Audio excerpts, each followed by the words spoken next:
On the kindergarten's family day, my hubby, Marcus, came up with a lame excuse about some work stuff and told me and our little girl Zoe to skip out too. Seeing Zoe's tiny disappointed face hit me right in the feels, so I decided to take her myself. As soon as we rolled into the park, I spotted Marcus holding a young boy in one arm and linking up with his old buddy, Emma, in the other. They looked like the perfect trio, chatting and laughing, all smiles. But the moment Marcus caught sight of us, his smile faded a bit, and he let go of Emma's hand. Emma, don't get me wrong, it's tough being a single mom with a kid. Today's Zoe's 5th birthday, and all she wanted was a taste of some dad love. I shot Marcus a meaningful look, crouched down, and grabbed Zoe's little hand. Hey, sweetie, say hi to your uncle. Seeing this, Emma quickly brought her son over, her face full of sorry vibes. Sorry, Zoe, don't be mad. Marcus has good intentions, though. This kid's been dadless since he was little, and today's his big 5. Marcus is just stepping in to give him that dad dream. I gave him a half smile because considering that, now that Zoe and I are here, shouldn't he hand Marcus back to us? After all, we're the real fam. Emma was momentarily thrown off, but her son in her arms piped up, Daddy, you said you'd spend today with me and Mommy. A 5-year-old gave me a fierce glare. I raised an eyebrow. Wait, so Dad's involved too? Before I could say anything else, Marcus stepped in front of them, taking a protective stance. He said with a touch of frustration, Evelyn, you've got kids too, right? Have any empathy? The bond between Emma and me, growing up together since we were kids, is something I value. I was just tagging along for a day, just one day. Do you really gotta hold that against me? I was so ticked off I laughed. Could Emma's drama be on me? At that moment, other parents started rolling in with their kids, some stopping by to say, hey, morning, Mom and Dad, Alex. Every time there's family day, your trio looks so sharp. Unlike my fam, where old Joe always says he's too swamped with work and doesn't care about the kids' growth. Emma awkwardly returned the greeting, and Marcus's eyes showed a flicker of panic. I couldn't help but ask, Marcus, is this what you mean by just one day? Furious and embarrassed, Marcus grabbed my arm and said, Evelyn, there are too many folks here. Don't make a scene. He then glanced down at Zoe, whispering, it wouldn't be good for Zoe if this blows up, don't you think? Zoe heard her name and looked around, confused. But it seemed I still couldn't get the full picture. Zoe was clinging tightly to my calf, pulling at her sweaty little hand. I sensed her unease, crouched down to brush her messy hair, and softly said, no worries, baby. Mommy's here. Nothing to fear. I watched Marcus walk away with Emma and Alex. Soon enough, they were surrounded by a crowd. Someone greeted Marcus with a flattering smile. It was nothing more than praising him for his successful career. He'd built a company worth $10 billion before hitting 30. Marcus was beaming, pride shining from him like his tail wagging up to the sky. Emma stared at Marcus, her face full of pride and honor. Alex, cradled in Marcus's arms, suddenly looked my way and made a cheeky face. I couldn't help but inwardly scoff. Looks like Marcus was getting carried away. Even though my time at the company dipped due to pregnancy and having Zoe, I still held 75% of the shares in Nova Group, making me the real boss. He was just clinging to my thigh back then, and beyond our marital ties, he was given the title of manager. I grabbed my phone and messaged the HR head, Lisa, to transfer Marcus from his managerial role and announce it internally next Monday. Then I pinged the legal team, Tom, to draft a divorce agreement between Marcus and me. Marcus, oh Marcus, if you want to have your cake and eat it too, you better see if I'm cool with it. Soon enough, the kindergarten's family day kicked off officially.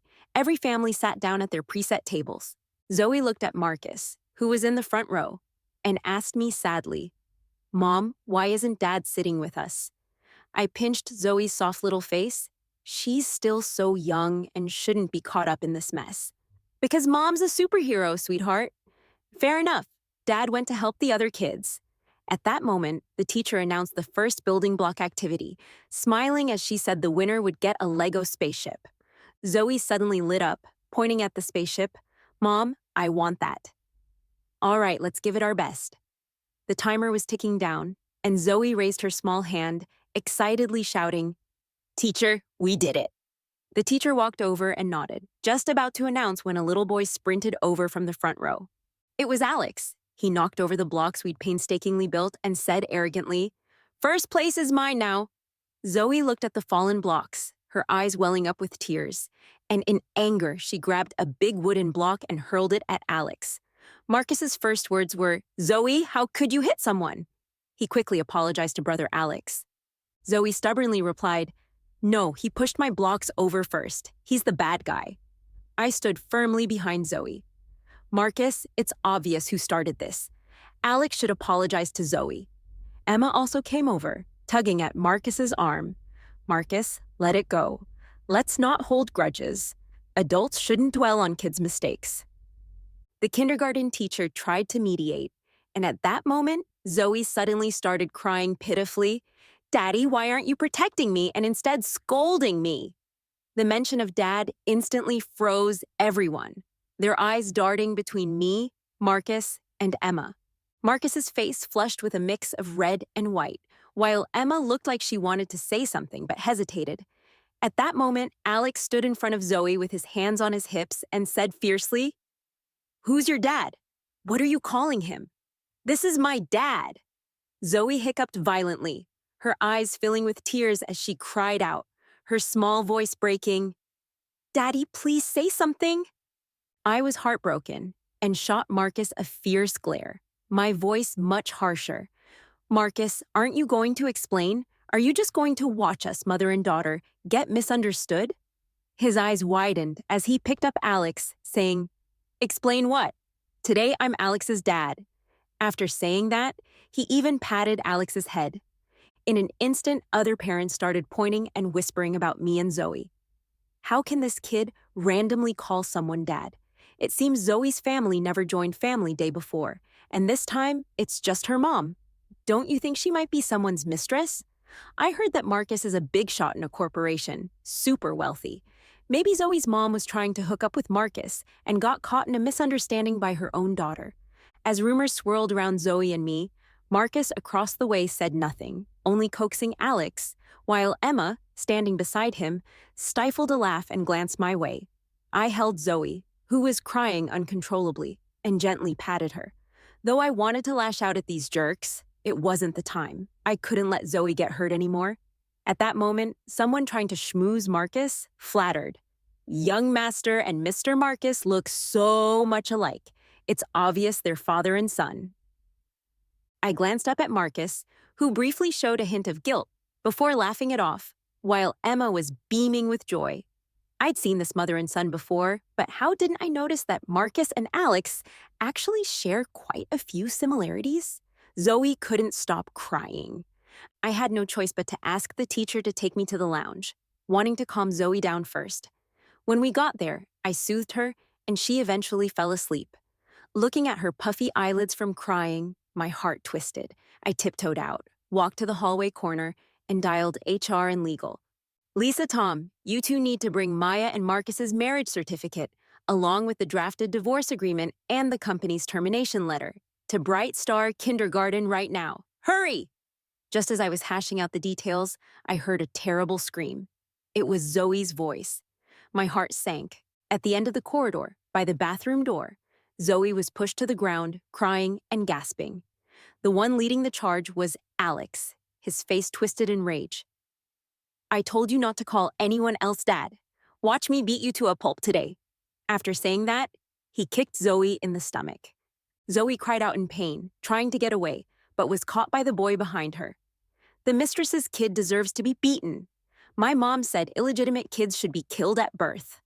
Zoe waved her little hand in protest, crying so hard she could barely breathe. "You're talking nonsense. That's Daddy. Daddy, Mommy. Come save Zoe.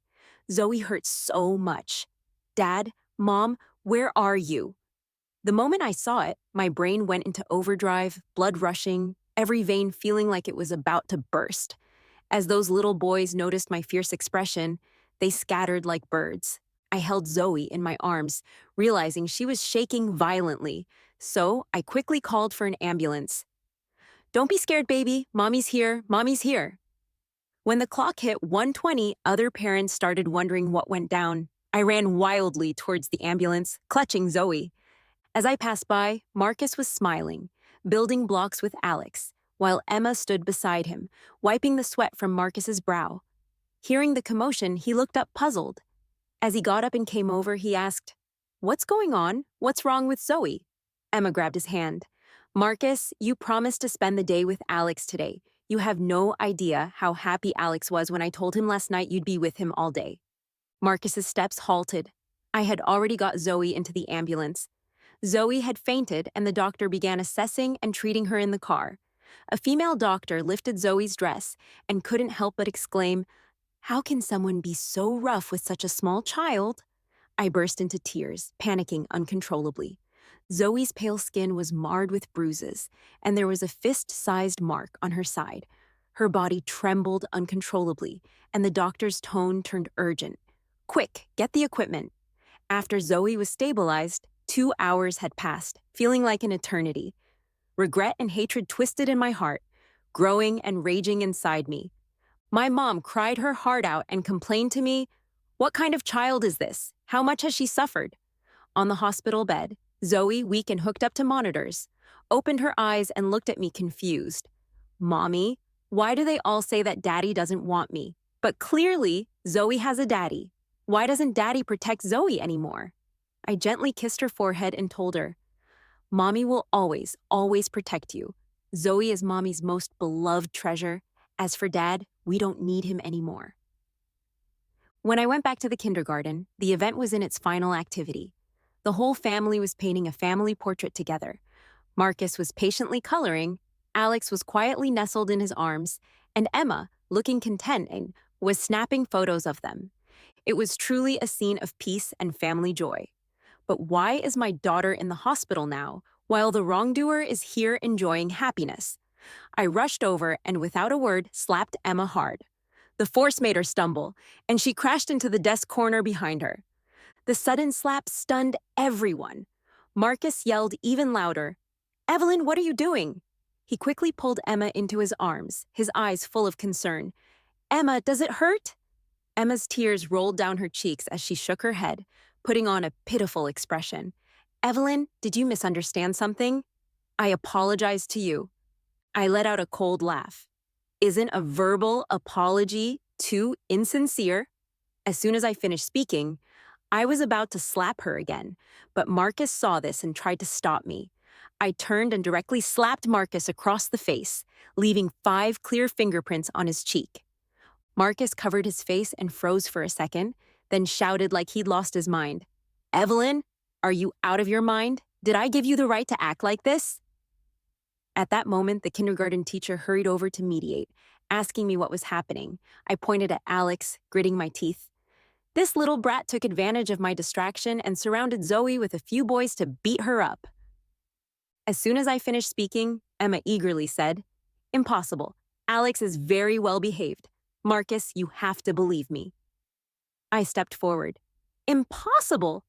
Then what do you think 120 was for?" Marcus once again stood protectively before Emma and Alex. "Children, what bad intentions could they possibly have? It's just kids roughhousing. Yet you make a big deal out of it and come swinging like a total shrew." Seeing my fierce demeanor, Marcus simply reached out and shoved me to the ground. My palm scraped against the floor, oozing blood.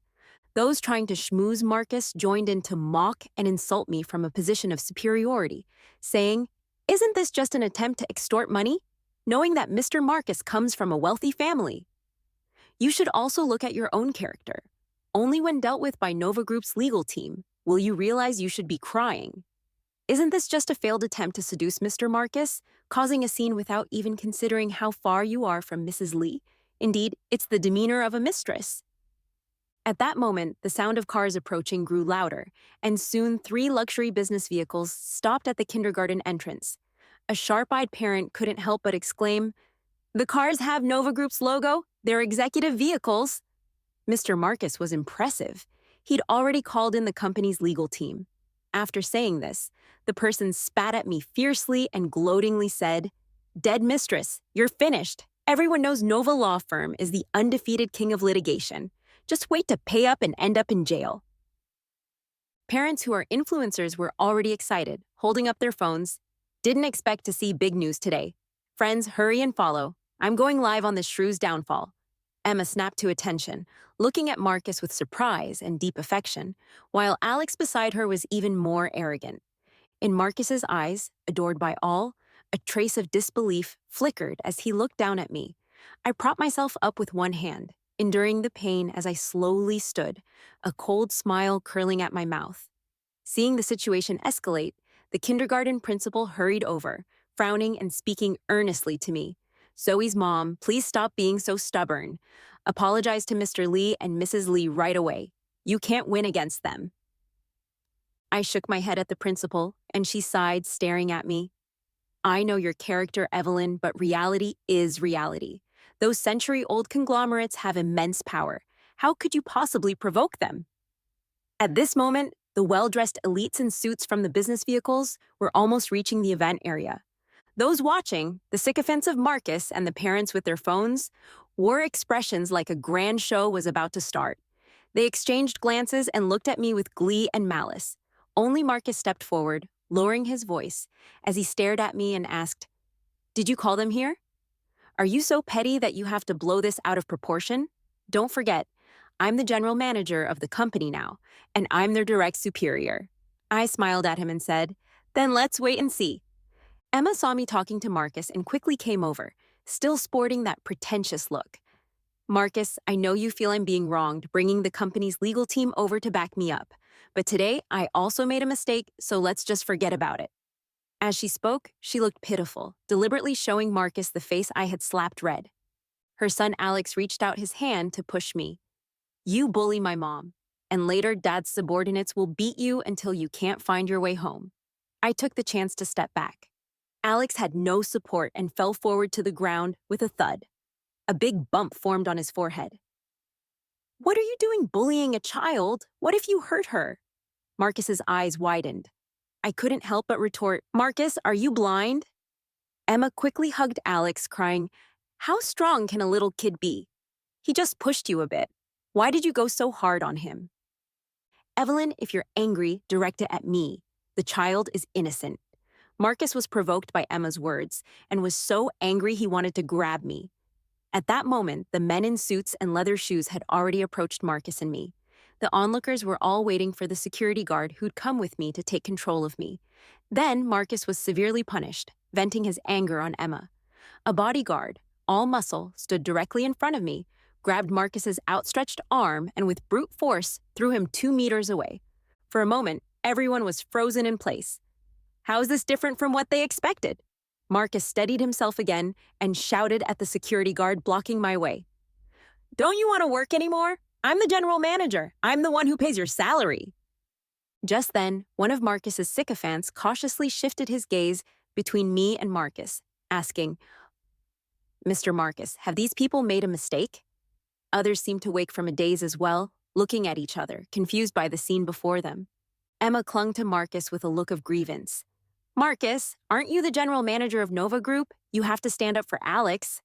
Emma was clearly clueless, still believing these people were called by Marcus. Her eyes were filled with both resentment and pride, no longer even trying to hide it. At that moment, another wave of suited elite men approached us, with the one at the front wearing gold-rimmed glasses. It was the head of legal affairs, Alex, from Nova. Someone with a sharp, legal background. This was a true giant in the legal world. And today I got to see the real person. I'd heard this person had no losses in lawsuits for 5 straight years. Alex brushed past Marcus, completely ignoring him calling his name, and respectfully greeted me. "President Evelyn, everything has been handled as per your instructions." His voice wasn't loud, but it was clear enough that everyone present looked at me in surprise. "What, President Evelyn? Must be hearing things. Are these people not from Nova? Isn't Marcus the general manager of Nova? Why are they all on Evelyn's side?" The live streaming influencer was excited. "Guys, there's a twist in this story." Emma looked a bit flustered, but still tried to keep her cool. "Marcus, what's going on? Aren't these the people you brought?" Marcus ignored her and turned to talk to me. He lowered his voice. "Do you really want to make things ugly between us? After all, I'm Zoe's father and Zoe will get hurt. Let these people leave quickly. You should hurry and go too. We can talk about it when we get home." "Evelyn, stop messing around," I said firmly. "How dare you mention Zoe? You don't deserve to be her father." I shifted my gaze away from him and looked around at everyone. I spoke with conviction. Everything that happened today needs a conclusion. Let me reintroduce myself. I'm Zoe's mother and the chairwoman of Nova Group. And he, I pointed to Marcus not far away, is just our family's son-in-law. I took the marriage certificate of Marcus and me from Alex's hands, displayed it, and then slammed it hard onto the ground. In that moment, I saw desperation in Marcus's eyes. Everyone gaped with their mouths wide open and eyes bulging. The savvy parents of the influencer immediately zoomed in on the marriage certificate on the ground. Hey everyone, isn't this a twist? Look, this is the real mistress. After saying that, she aimed the camera directly at Emma's face. Emma's shocked expression hadn't recovered, and she quickly covered her face with her hand. Don't take any more pictures. Other parents watching also discussed among themselves. So we misunderstood? Who wouldn't misunderstand this? This is just too outrageous. What good man would leave his wife and daughter to take care of his mistress and her son in public? I've never seen such a shameless person before. Shamelessness meets shamelessness, truly a perfect match. As for those sycophants fawning over Marcus, they're pros at currying favor, readily joining in to criticize Marcus and Emma. Marcus, furious and embarrassed, said, Evelyn, do you have to make me lose face? How will Zoe live with this in the future? Emma seemed to have figured out the situation, feigning tears as she said, It's all my fault. I asked Marcus for help. Alex has been without a father since he was little. I just asked Marcus to pretend to be a father for a day. It's all our fault as a mother and her orphan child. After finishing her words, she suddenly knelt down in front of me and began to slap her own face. Marcus and Alex hurried to stop me, with Marcus glaring at me. Do you really have to drive Emma to her death? In this world, there are always those who fake weakness to gain sympathy. After this series of actions, some people genuinely began to sympathize with Emma. Alas, she's just a pitiful mother. She wants to give her son the perfect 5th birthday. This is using power to force this orphaned widow to death. I stepped forward, looking at her with a playful expression. Is it really just a simple favor? Emma was taken aback, and I didn't give her any time to react before having Alex present a report of the investigation. The crowd erupted completely. When Emma gave birth, Marcus was by her side the entire time, with images and records from the hospital as evidence. Emma did have a child out of wedlock, but the child always had a father, and that was Marcus. It's no wonder that over the years, every time Marcus bought a gift for Zoe, he also got one for Alex. I didn't think it through at the time, but looking back now, there were flaws everywhere. I remember one year, the H1N1 flu swept through Deer City. Zoe also showed symptoms, feeling sick all day. I had someone bring back special medicine for Zoe, but the next day, the medicine was gone. I questioned Marcus. He avoided my gaze and said it was life-saving medicine for a friend's kid who had a high fever that wouldn't go down. I was furious. Other kids are the apple of their parents' eyes, but my Zoe is my life. At that time, Zoe felt unwell for a long while, her body flushed and burning with a high fever. My heart was twisted for a long time, but it was only later that Marcus let it slip, and that's when I found out. The special medicine was given to Emma, and at that time, Alex hadn't been infected at all. It was just that Emma said, Marcus, I'm afraid Alex might get infected too. I want to have medicine ready. So Marcus gave it to her. Since that time, I had begun to have doubts and sent someone to investigate. Until today, I finally got solid evidence. Marcus, Emma, you two dogs, do you have anything else to say? I forcefully threw the evidence in their faces, the thin A4 paper slashing across Marcus's face, oozing with blood. Everyone was outraged. This was simply the height of shamelessness. They have kids with others, yet still cling to rich girls, using the assets of the rich girls to support their exes and illegitimate children. Marcus wiped his face and suddenly laughed. He stared at me with a cold expression. You already know. So what if that's the case? Now that we're married, even if we divorce, I can still give you half of my assets, not to mention, during the stage when you were pregnant and giving birth, the business department was already firmly under my control. I can completely start my own venture. I also laughed. If it weren't for my tacit approval, how could those key personnel and overseas employees follow his orders? Moreover, the important decisions of the company are all made by me, and he is merely a pawn displayed on the surface. But clearly this pawn didn't think so. I had Alex hand him the divorce agreement. What? Walking away with nothing, Evelyn? You must be dreaming. This is absolutely impossible. If you want a divorce, you have to give me half of the Sue family's fortune. Marcus tore the divorce agreement to shreds and looked at me provocatively. I asked Sally from HR to give the dismissal letter to Marcus. He tore it apart again. I looked at the sky full of shredded paper and smiled. It doesn't matter, after all. Today is just a notice. As everyone said, my legal team has never lost. Leaving things to the law makes it much simpler. However, through the influencer's livestream, Marcus and Emma's reputation was genuinely ruined, a phenomenon known as social death. Marcus and Emma were about to leave with Alex, unaware of social death. So I had the bodyguard stop them. Marcus turned to look at me, a sinister expression on his face.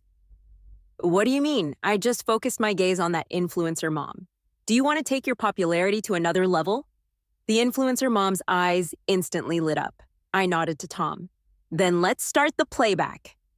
In front, the projector displayed the scene of the daughter, and then Alex and his crew surrounded her. I'll teach you a lesson for calling anyone else dad. Just watch me beat you to a pulp today. Alex kicked Zoe in the stomach, and she cried out in pain, trying to escape, but was caught by the little boy behind him. The mistress's kid deserves to be beaten. My mom said illegitimate kids should be killed at birth. Zoe waved her little hand in protest, crying so hard she could barely breathe. You're talking nonsense. That's my daddy. Daddy, mommy, come save Zoe. Zoe hurts so much.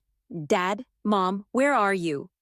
Many parents present couldn't bear to watch, and several mothers even shed tears on the spot, reliving that nightmare-like experience. I wish I could kill that little brat. My gaze was too fierce, too menacing. I wish I could kill that little brat. Marcus stood alertly in front of Alex, while behind him, Alex was giggling uncontrollably. That dead girl deserves it. Who told her to compete with me for dad? The next time we meet, I'll beat her to death. She's just a little bastard. I clenched my fist tightly, my heart bleeding. I can't imagine how helpless and scared my Zoe must have felt at that time. It was Mom who didn't protect you well. Don't worry, Mom will definitely take revenge for you and make sure the bad people get what they deserve. Parents with conscience present all gasped in shock. This isn't a small skirmish. This is a demon in the human world. Where would a child do such things and say such malicious words if not taught by their parents? All the parents empathized with me at that moment, shouting for severe punishment for the parents of those misbehaving kids. They must roll out of kindergarten. Yes, otherwise our child will be the next victim. Get out of the kindergarten. Marcus, Emma, and the parents involved in hurting Zoe thought it was just a small matter. After all, they were just kids. Marcus shouted, "What are you all arguing about? Isn't it normal for kids to play around? Why make such a fuss? I'm Zoe's real dad, and I haven't made a big deal out of it or held anyone accountable, so what right do you have to criticize?" I stared at him intently. Marcus, Zoe is also your daughter. Don't you feel a bit heartbroken watching her being bullied? Didn't you hear her? She keeps saying she's in so much pain. Does she want her father's protection? Marcus, do you really have no conscience at all? Zoe is your own daughter. Marcus looked a bit guilty under my gaze, but he still forced himself to say, Zoe just got a little hurt, and she's fine now, isn't she? Do you really need to be like this? Before I could respond, the other parents couldn't stand it any longer. How can this be what a father says? Even if he's concerned about his illegitimate child, does he completely disregard his own daughter? This child is still so young, so pitiful to have such a cold-hearted father. He's just a beast wearing human skin. You're worse than a beast. Feeling humiliated, Marcus shot a fierce glare at the person pointing and criticizing him. Then he turned around and tried to leave. At that moment, the police arrived. I handed over the video along with Zoe's injury report. The police solemnly said, "Let's have the parents involved come with us." At this moment, they finally began to panic. Unfortunately, it was already too late. A child is a minor, but that doesn't mean the guardian is exempt from legal responsibility. After that day, Zoe gradually improved, and I took everyone who had hurt her to court. I told Zoe, "Sweetheart, Mommy will protect you and seek justice for you." The little girl, half understanding, snuggled into my arms, calling me Mama, Mama, Mama, in a soft, baby voice. Faced with enormous compensation, these parents came to my doorstep, desperately pleading, hoping to settle with me. Some even brought their kids and beat them to a pulp at my doorstep. I'll teach you to bully others. I'll teach you to bully others. The child was being beaten, gasping for breath. President Evelyn, we've already educated the child. As an adult, you should overlook the small matters. A prime minister's belly can hold a boat. Please forgive us. We're kneeling before you. But I still wouldn't give in. I will never forgive those who harmed my daughter. As for Marcus, Emma, and Alex, the three of them couldn't even step outside now. Online buzz continued, with many netizens calling Marcus a white-eyed wolf and Alex a wolf cub. Every day, someone would throw rotten eggs at their doorstep and splash red paint. But this wasn't the end. Within just a few days, I filed for divorce, pursued a lawsuit to reclaim marital property, and sued Marcus for embezzling company assets by abusing his position. Marcus had been to the company, but his access card had long been revoked, leaving him locked outside. On regular days, he prided himself on being an executive, feeling superior to others. Nowadays, not only had Nova Group fired him, but other companies also didn't want a shameless person like him. He simply contacted his former key subordinates privately, intending to go solo, but they directly blocked him and ignored him completely. He rushed in front of me and questioned, "Was it you who instructed them to interfere with the freedom of our business colleagues?" I could only find it laughable. Marcus, right now you're just a piece of stinky dog poop. If anyone had a functioning brain, who would think of mingling with dog poop? I ignored his barking and had the security guard drive him away. He shouted loudly, "I'm the master of this house, the general manager of Nova, who dares to touch me." No one paid him any attention, nor did anyone care about him, as if he were a stray dog being shooed away. The divorce trial quickly went to court, and the online buzz flared up again.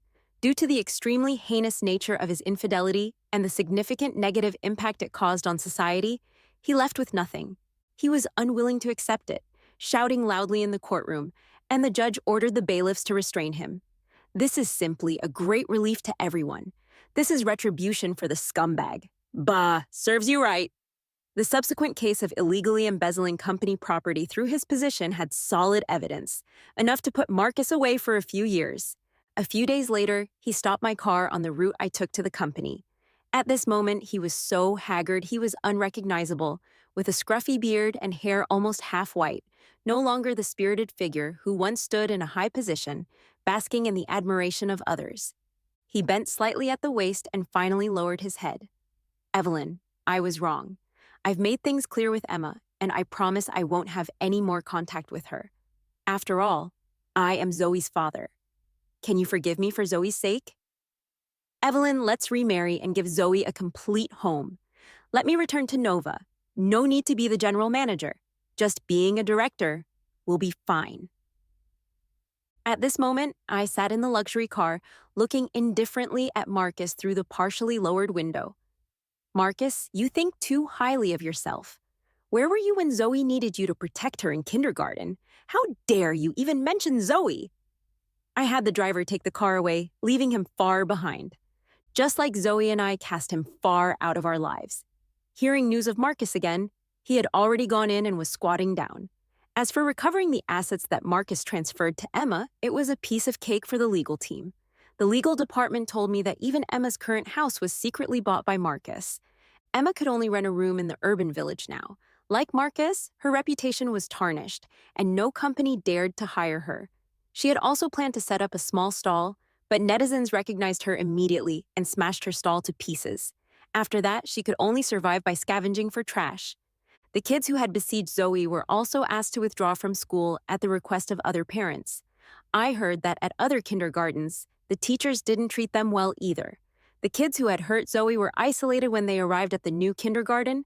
It's easy to understand. After all, which parent would want their child to play with someone who has violent tendencies? As for Alex, when he arrived at the new kindergarten, he was mocked as the child of a mistress. He lost his temper and reason, going up to fight with a group of kids over 6 years old. The outcome was predictable. They were no match for the opponents and were simply beaten up, blood drawn right then and there. I went to the hospital for a checkup and was diagnosed with a concussion and a leg fracture. He was never accepted into kindergarten again. Emma was both angry and heartbroken, with no way to ask her grandfather for help, so she could only take him to pick up trash. I saw the mother and son again on the snack street. Both were dirty, their hair disheveled, rummaging through one trash can after another. I was sitting in a luxury car, planning to order my daughter her favorite queen cake.